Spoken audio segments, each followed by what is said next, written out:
Oh, stai calmo, che la vita non è un ring, no, non è un ring, ehi.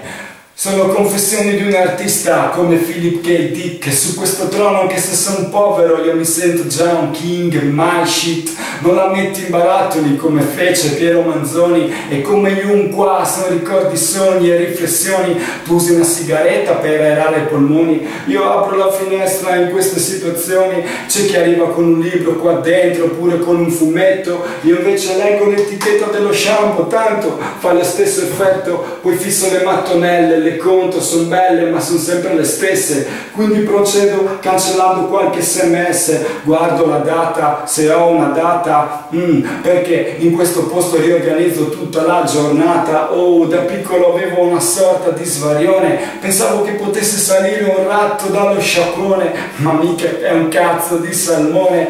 Se mi vedi qua dentro per troppo tempo so già che mi sfotti, ma mica io mi perdo nei gabinetti come nel film di Trainspotting. Oh, questo posto qua rilassa la mente e dà spazio alle immaginazioni. E so che ti nascondevi in bagno quando volevi parlare con un amico marinando le lezioni.